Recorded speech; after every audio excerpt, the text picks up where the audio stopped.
Halo semuanya, kembali lagi bersama saya Madianto. Kali ini kita akan membahas tentang nasihat keuangan bagi kamu yang baru memasuki usia 30-an. Di 30-an mungkin kamu sudah memahami kehidupanmu sepenuhnya. Dan bagi kamu yang masih samar-samar dan belum sepenuhnya memahami kehidupan dan belum tahu apa yang ingin dicapai suatu hari nanti, tenang saja, kamu tidak sendirian.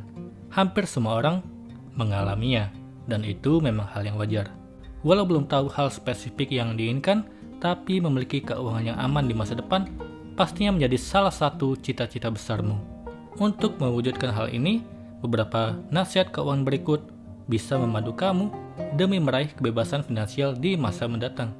Yang pertama, mulai dengan merencanakan tujuan keuangan. Memiliki tujuan menjadi hal penting dalam semua perencanaan. Tanpa tujuan yang jelas, kita tak punya arah untuk melangkah dan bisa-bisa tersesat di tengah jalan. Karenanya, demi meraih finansial yang aman, kamu harus mulai memikirkan tujuan keuangan apa yang ingin dicapai di masa depan. Tak perlu terlalu spesifik, kalau masih belum ada bayangan, kamu bisa menetapkan tujuan secara garis besar. Tujuan juga bisa terbagi menjadi tujuan jangka pendek dan jangka panjang. Kedua, mulai menyisihkan uang untuk dana darurat. Dana darurat sangat penting dan harus dimiliki agar menjadi penyelamat di situasi genting. Jumlah dana darurat idealnya mencapai minimal 6 kali pengeluaran bulanan. Kamu bisa mengalokasikannya setidaknya 10 hingga 20% pendapatan setiap bulan untuk pos dana darurat. Hal penting yang perlu diperhatikan adalah tempat menyimpan dana darurat, karena akan digunakan saat genting. Dana darurat harus bisa dicairkan dengan mudah dan cepat, tapi jangan sampai ini membuatmu tergoda untuk menggunakannya. Simpan dana darurat di rekening tabungan khusus. Ketiga, hindari berutang untuk hal-hal konsumtif. Seringkali kita diracuni oleh gaya hidup glamor yang mengharuskan kita memiliki barang A, B, C, hingga Z yang tak ada habisnya. Memenuhi gaya hidup seperti ini tentunya membutuhkan uang yang tak sedikit. Sayangnya, tak sedikit orang rela berutang karena tuntutan ini. Padahal apa yang dibeli bukan termasuk kebutuhan dasar dan hanya memberi kepuasan sesaat. Di masa mendatang, perilaku ini jelas merugikan. Keempat, menyusun rencana anggaran. Usia 20 hingga 30-an adalah momen ideal untuk memulai kebiasaan keuangan yang sehat. Ini yang kemudian menjadi kunci kondisi finansial yang matang dan aman di masa mendatang. Kamu bisa mulai dengan langkah kecil, yaitu menyusun rencana anggaran dalam sebulan. Coba urutkan daftar kebutuhanmu berdasarkan skala prioritas. Selanjutnya tentukan berapa banyak presentasi yang perlu dialokasikan. Salah satu metode alokasi anggaran yang banyak direkomendasikan adalah aturan 50-30-20. Gunakan 50% dari pemasukan untuk kebutuhan dasar, 30% untuk keinginan, dan 20% untuk tabungan. Kelima, disiplin mengikuti budget bulanan. Budgeting plan sudah disusun dengan rapi. Sekarang waktunya disiplin membelanjakan uang sesuai anggaran masing-masing kebutuhan. Kalau kamu menetapkan 20% untuk tabungan, maka segera alokasikan uangnya ke rekening khusus agar tidak diganggu-gugat dan tercampur dengan kebutuhan lain. Begitu pula anggaran untuk hiburan dan keinginan. Kalau kamu hanya mengalokasikan 10% untuk hal tersebut, maka jangan gunakan melebihi anggaran. Untuk membuatmu lebih disiplin, kamu perlu ingat tujuan keuangan yang ingin dicapai di masa mendatang dan kenapa kamu harus meraihnya. Keenam, catat pemasukan dan pengeluaran. Ini juga merupakan aktivitas yang tidak boleh dilewatkan. Setiap kali mendapat pemasukan dan pengeluaran, segeralah mencatatnya. Kamu bisa memanfaatkan beberapa media seperti Excel, aplikasi di smartphone, atau bahkan di buku tulis dengan metode konvensional. Ini bertujuan untuk melacak arus kas dan memungkinkan dirimu mengevaluasi kondisi keuangan. Selain itu, dengan mengetahui setiap transaksi yang dilakukan, kamu bisa menjadi lebih mindful dan bijaksana dalam menggunakan uang. Itulah tadi nasihat keuangan untukmu yang baru memasuki usia 30-an. Kali ini kita akan membahas tentang cara menghemat uang tanpa mengorbankan gaya hidup. Cara hidup hemat adalah suatu kewajiban. Meski nyatanya kamu harus berusaha keras untuk dapat berhemat, salah satunya dengan mengorbankan beberapa kesenangan atau gaya hidup demi menjaga kondisi keuangan. Tapi ada cara hidup hemat tanpa mengorbankan gaya hidup. Biar bagaimanapun, kita tetap tidak bisa menghindari untuk hidup hemat. Ada cara agar kamu tetap hemat tanpa mengorbankan kesenangan menjalani gaya hidup, seperti berikut ini. Hal positif dari cara ini tidak hanya membuat kamu bisa menabung, tapi dapat menjadi kebiasaan hingga masa yang akan datang. Pasalnya kamu tidak perlu lagi mengorbankan hal-hal yang menjadi kesenangan diri sendiri.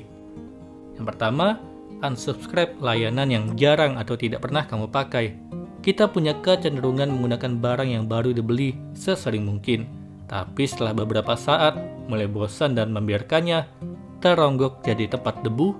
Kalau hanya barang-barang konkret yang dibeli sekali saja, memang tidak masalah. Kamu bisa menjualnya sebagai one-time expense ketika layanan itu sudah tidak terpakai. Yang jadi masalah adalah layanan-layanan berbayar yang saat ini banyak ditawarkan. Untuk menggunakan layanan ini, pengguna harus mendaftarkan diri atau subscribe, dan pemberi layanan akan menagih pembayarannya setiap bulan. Sekarang coba pertimbangkan, apakah layanan streaming berbayar benar-benar selalu kamu gunakan, atau setelah kamu sudah bosan menonton film favoritmu ataupun musik favoritmu, kamu malas menyaksikan yang lain, tapi membiarkan layanan menagih bayaran setiap bulan. Tidak hanya layanan hidup berbayar, penggunaan aplikasi-aplikasi juga banyak meminta kita berlangganan untuk bisa merasakan fitur-fitur premiumnya. Tapi apakah kamu benar-benar membutuhkan layanan tersebut? Atau kamu masih bisa menggunakan aplikasi lain atau layanan yang serupa tapi tidak perlu membayar? Biaya berlangganan memang selalu tampak murah, tapi kalau setiap bulan harus tertagihkan dan terdiri dari beberapa layanan, bayangkan berapa jumlah uang yang terbuang. Jadi coba cara hidup hemat dengan cancel berbagai layanan berlangganan yang jarang atau tidak pernah kamu gunakan lagi. Kedua, membuat daftar kemewahan yang kamu inginkan. Tidak ada yang salah kalau kamu ingin membeli barang-barang mewah, asal bisa membuat prioritas. Untuk itu coba buat dulu daftar barang-barang mewah yang kamu inginkan saat ini hingga beberapa waktu ke depan. Kemudian berikan nilai pada masing-masing item dan tentukan prioritas dari yang paling ingin hingga yang belum terlalu diinginkan. Kemudian tentukan lagi berapa kira-kira biaya yang dibutuhkan untuk membeli barang yang ada pada urutan teratas.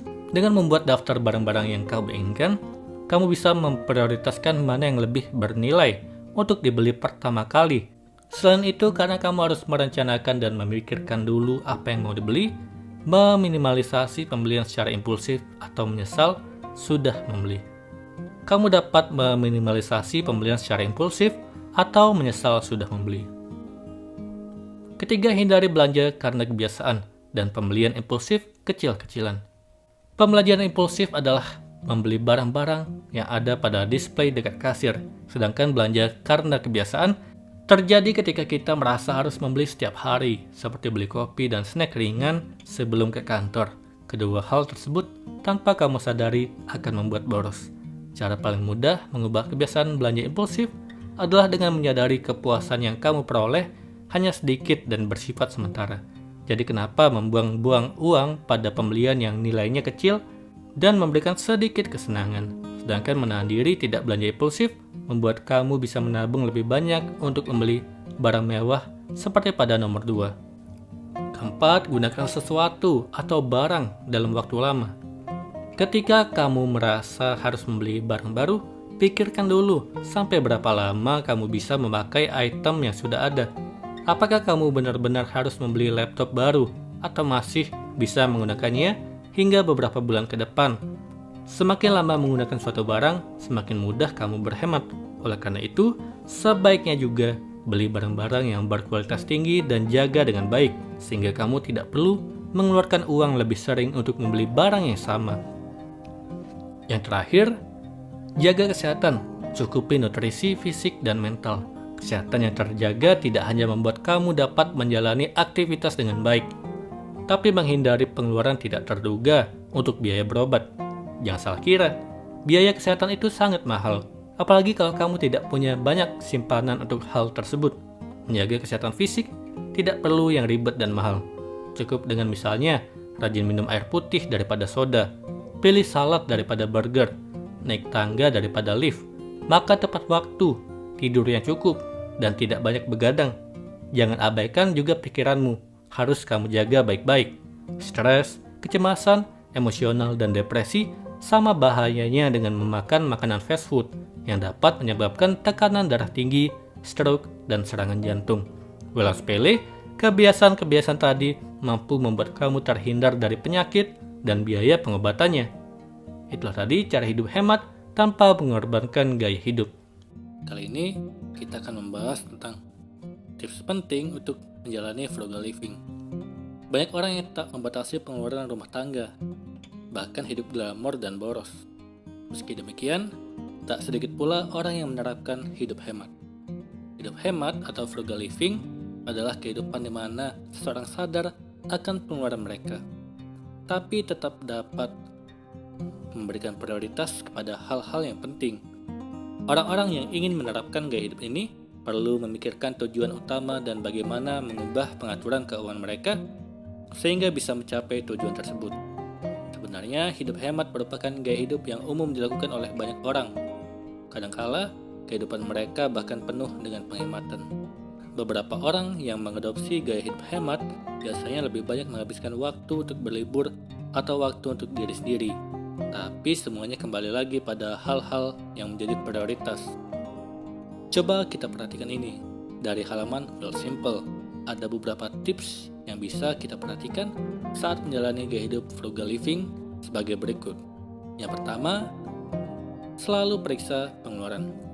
Sebelum kamu memutuskan untuk menjalani gaya hidup hemat atau frugal, kamu perlu tahu kemana perginya uangmu selama ini. Dengan demikian, kamu bisa memutuskan kemana uang harus disalurkan. Kamu bisa menggunakan metode penganggaran, misalnya menggunakan aplikasi, jurnal, atau spreadsheet. Setelah menemukan media yang tepat, kamu bisa melacak pengeluaran dan berbagai transaksi. Setelah 1 bulan, lihat dan perhatikan pengeluaran kamu. Kebanyakan orang mungkin akan terkejut dengan biaya pengeluaran makan siang atau hari libur mereka. Setelah tahu kemana perginya uang kamu, selanjutnya kamu bisa memutuskan apa yang harus dilakukan. Kalau biaya paling besar keluar untuk makan siang di kantor, mulai besok kamu bisa membawa bekal sendiri dari rumah. Kedua, bayarkan utang. Cara termudah agar kamu bisa menghemat dari utang adalah dengan membayarnya kembali pinjaman dengan tingkat bunga yang lebih rendah. Hal ini tentu akan memberikan perbedaan yang besar dalam pengeluaran bulanan. Buat daftar utang dan lihat apakah kamu bisa membiayai semua utang kembali. Kalau kamu kembali membayarkan pinjaman bulanan, tetap lakukan pembayaran seperti sebelumnya. Yang ketiga, cari barang bekas. Belanja barang bekas adalah salah satu tips hidup hemat yang tak pernah terlupakan sejak dulu. Baik itu membeli mobil bekas atau yang lainnya, hampir seluruh barang bekas harganya jauh lebih murah daripada barang baru. Tapi, kamu perlu pastikan barang bekas yang dibeli masih dalam kondisi baik dan memiliki kualitas yang baik. Keempat, diskon atau promosi. Sebagian besar dari kamu pasti suka berbelanja di toko grosir.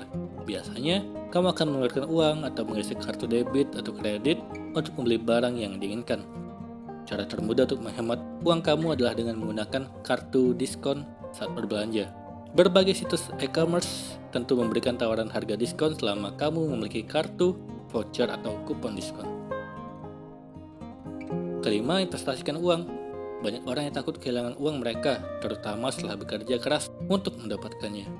Kalau kamu termasuk orang yang seperti ini, kamu bisa menginvestasikan uang untuk membangun kekayaan. Investasi adalah satu-satunya cara menabung yang baik. Kamu perlu memulai investasi sesegera mungkin. Semakin awal kamu berinvestasi, maka semakin sedikit kamu harus hemat dan menabung. Itulah tadi beberapa tips penting untuk kamu dalam menjalani gaya hidup hemat. Kali ini kita akan membahas tentang tak perlu membeli dan memiliki segalanya. Saat ini kita bisa mengakses segala informasi di dunia, terutama tentang barang apa saja yang sedang populer saat ini. Mulai dari mobil mewah yang berharga miliaran rupiah, jam tangan super mewah yang harganya bahkan setara mobil mewah tersebut, pakaian brand terkenal yang mahal, dan benda-benda lain yang semuanya dapat dibeli ketika kita mampu membelinya. Namun pertanyaannya, apakah semua itu perlu untuk dibeli? Kadang kita sendiri tak dapat membedakan mana yang keperluan, mana yang keinginan. Kita merasa barang-barang tersebut perlu untuk dibeli, padahal setelah dimiliki pun kita tidak memakainya setiap hari. Terkadang bahkan kita sampai lupa bahwa kita memiliki benda tersebut. Paling parahnya lagi adalah kita membeli benda-benda mewah tersebut karena gengsi, ingin dicap hebat oleh orang lain. Padahal orang lain tersebut pun tidak terlalu peduli dengan kehidupan kita, apalagi dengan barang yang kita miliki. Lalu, kembali lagi saya bertanya, untuk apa kita membeli barang tersebut? Bagi kalangan kelas atas, menurut saya hal itu masih wajar, karena membeli barang tersebut mungkin tidak terlalu mempengaruhi keuangan mereka. Namun sangat disayangkan bagi kalangan menengah ke bawah untuk rela berhutang ratusan juta hingga miliaran rupiah demi mendapatkan benda-benda mewah tersebut. Hingga akhirnya terlilit hutang kredit yang besar demi gengsi yang tak seberapa. Hutang yang besar itu memakan waktu 10 hingga 20 tahun hidup mereka. Dengan harapan mereka tak mati dalam 20 tahun itu dan selalu sehat. Namun jika sakit dan kemungkinan terburuk adalah meninggal dunia, cobalah prediksi apa yang akan menerpa keluarganya. Mereka akan dililit hutang dan dikejar penagih hutang setiap harinya. Dan itu akan menjadi mimpi buruk keluarganya. Semoga itu hanya contoh saja dan tidak terjadi di dunia nyata. Bukan hanya barang mewah, cobalah perhatikan di sekeliling ruangan di rumah kita. Seberantakan apakah ruangan tersebut? Apakah ada banyak barang tak penting yang menumpuk? Jika iya, mungkin kamu perlu melakukan decluttering barang, atau setidaknya merapikan barang tersebut.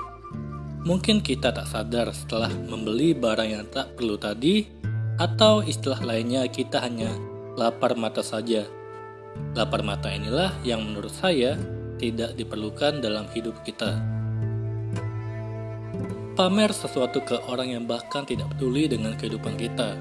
Kalau diperhatikan dalam kehidupan sosial manusia, ada satu hal aneh yang terlihat jelas dalam banyak orang di sekeliling kita. Budaya pamer ke orang-orang, baik yang mereka kenal sampai ke orang asing sekalipun.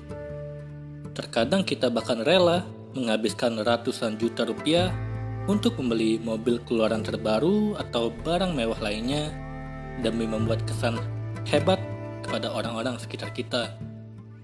Meskipun bisa saja orang-orang tersebut tidak peduli dengan diri kita. Apalagi barang mewah yang kita beli tadi. Seperti yang sudah saya katakan, sosial media juga telah mendorong kita untuk selalu memamerkan apa saja yang ada dalam kehidupan kita. Mulai dari kehidupan keluarga, percintaan, persahabatan, kesuksesan, pendidikan, perjalanan keluar kota atau luar negeri, dan barang-barang mewah apa saja yang kita miliki. Anehnya, seperti dalam sosial media saya, tidak lebih dari 5% orang yang ada di sosial media saya mengenal saya secara dekat.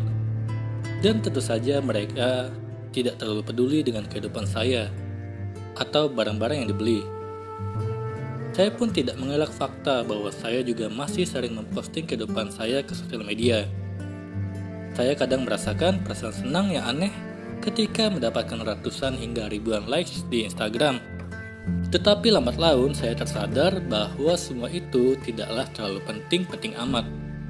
Budaya pamer atau menjaga citra diri yang hebat dengan membeli barang-barang mahal atau barang yang tidak kita perlukan dalam hidup harus perlahan-lahan kita kurangi.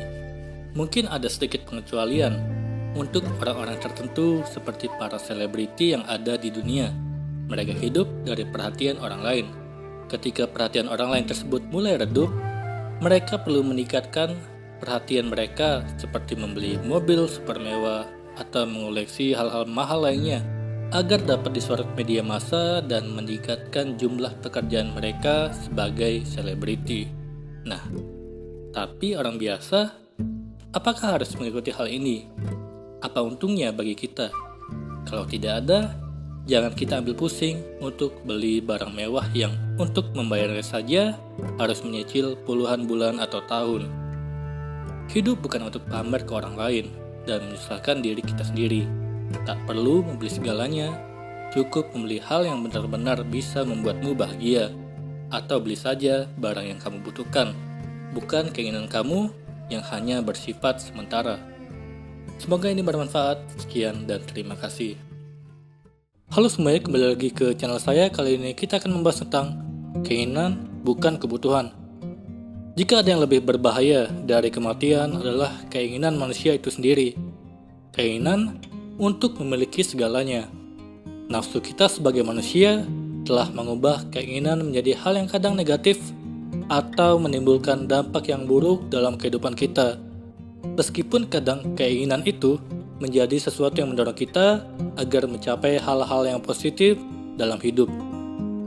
Keinginan bisa menjadi motivasi hidup, namun tak jarang kita melakukan apapun demi hal itu. Yang sering terjadi adalah keinginan bukanlah kebutuhan kita. Kita butuh kendaraan agar bisa berpergian di tempat yang jauh. Namun kita tak membutuhkan kendaraan super mewah dan mahal untuk berpergian. Kita butuh tempat tinggal agar kita bisa tidur dengan aman dan nyaman. Namun kita tidak memerlukan tempat tinggal super besar dengan harga yang sangat mahal hingga memerlukan 1000 kali pendapatan bulanan yang akan memberatkan diri kita. Kita butuh pakaian, namun bukan pakaian super mahal ala desainer terkenal. Dan masih banyak contoh lainnya yang tak perlu dijelaskan lagi jika Anda sudah paham maksud saya. Perbedaan keinginan dan kebutuhan. Kebutuhan dan keinginan adalah dua hal yang terkadang sulit untuk dibedakan, apalagi ketika sedang berbelanja atau mengkonsumsi sesuatu. Sebagian besar dari kita pasti pernah membeli suatu barang, namun sebenarnya tidak benar-benar dibutuhkan. Bahkan lebih parahnya lagi, kita bisa membeli barang yang memiliki fungsi yang sama persis. Setiap orang harusnya telah dapat menyadari perbedaan dari kebutuhan dan keinginan. Hal itu merupakan sesuatu yang sangat penting dalam mengambil keputusan di kehidupan kita. Mulai dari pengambilan keputusan untuk kegiatan belanja, keputusan dalam bekerja, maupun keperluan lain yang dilakukan dengan pertimbangan yang matang. Bagi yang masih belum mengerti apa itu perbedaan kebutuhan dan keinginan secara umum dan mendasar, mungkin bisa menyimak penjelasan berikut ini. Kebutuhan dapat diartikan sebagai sesuatu yang sangat diperlukan bagi manusia untuk hidup sehat. Sehat dalam hal ini bisa meliputi berbagai macam lingkup, mulai dari psikologi, sosial, budaya, ekonomi, dan hal-hal lainnya untuk bertahan hidup. Sedangkan keinginan lebih mengacu kepada perasaan ingin memiliki sesuatu, baik dengan segera maupun di waktu yang akan datang. Dengan begitu, keinginan masing-masing orang tentu akan berbeda. Hal ini tergantung pada pilihan dan latar belakang setiap orang. Memprioritaskan kebutuhan dan menabung terlebih dahulu. Sebelum mengikuti keinginan kita dalam membeli sesuatu, sebaiknya kita perlu lebih bijak dalam memprioritaskan kebutuhan.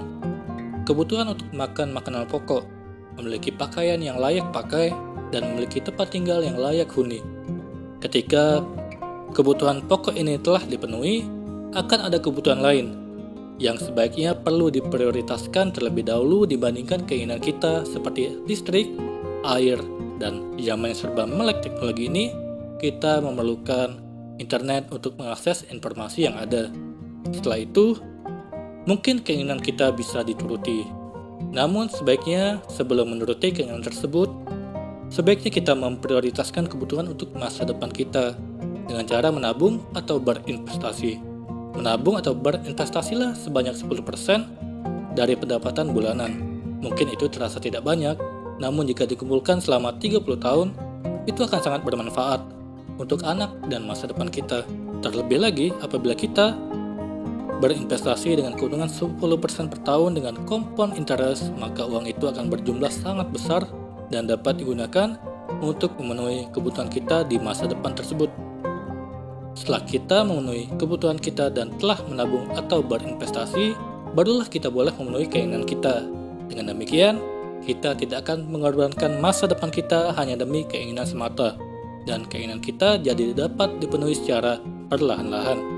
Jadi pepatah berakit-rakit dahulu berenang ke tepian, itu ada benarnya. Lebih baik bersakit-sakit dahulu, memenuhi kebutuhan kita, barulah kita bersenang-senang memenuhi keinginan kita. jangan sebaliknya. Semoga ini bermanfaat. Sekian dan terima kasih.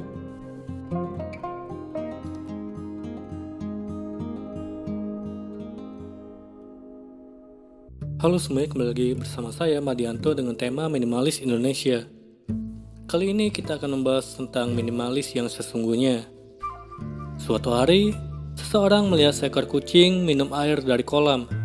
Dia kemudian menyadari bahwa kucing itu ketika haus hanya minum secukupnya, tidak lebih, tidak kurang, tapi persis dengan jumlah yang dibutuhkan.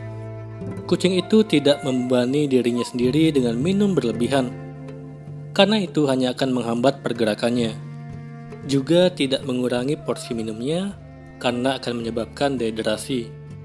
Berbeda dengan manusia yang cenderung sering mengkonsumsi banyak sehingga lebih dari yang mereka butuhkan, kita mungkin tidak minum air secara berlebihan, tapi kita sering membebani diri kita dengan segala jenis material, harta benda, membeli lebih dari yang kita butuhkan untuk tetap hidup dan berkembang. Konsumerisme datang dengan harga yang mahal. Karena itu banyak orang yang mau bekerja dengan sekeras mungkin demi mengejar harta benda yang tak terhingga, sehingga mengubur diri mereka sendiri dalam jurang keuangan yang dalam dan menyebabkan keangkuhan hingga keegoisan yang muncul dari sifat alami manusia yang cenderung serakah. Saya punya lebih banyak, jadi saya lebih baik dari Anda. Mereka cenderung berpikir demikian. Jadi dengan meningkatkan harta benda mereka, itu akan meningkatkan rasa percaya diri mereka.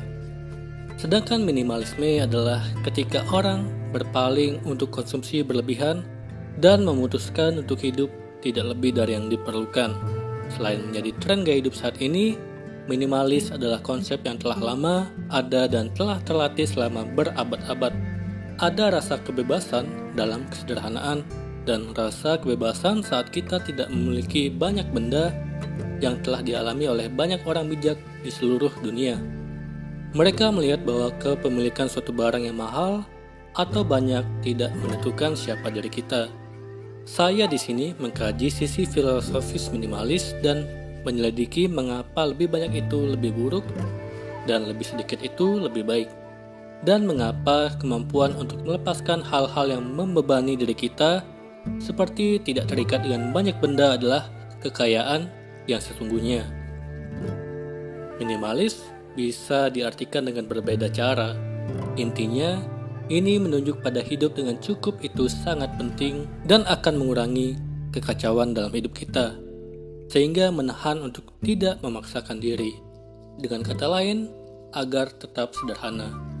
Hal ini pun akan mengurangi kekhawatiran kita pada dunia.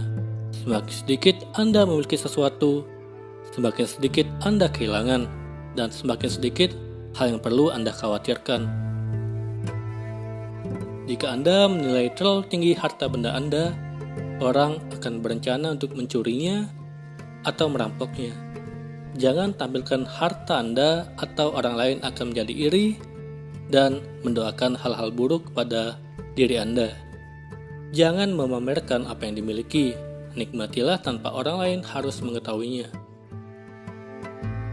Memiliki banyak harta membutuhkan banyak hal untuk dilindungi.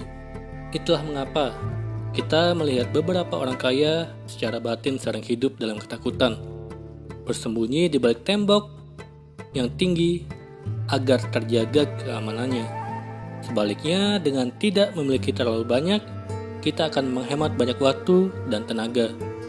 Kita tidak harus mengurus benda-benda mahal kita dan orang lain juga tidak mengganggu kita. Dan kita masih dapat menemukan kegembiraan di dunia karena kita tidak harus memiliki banyak hal untuk menikmati hidup. Mengapa kita membutuhkan taman pribadi seluas 1 hektar ketika kita bisa berjalan di hutan atau taman di kota?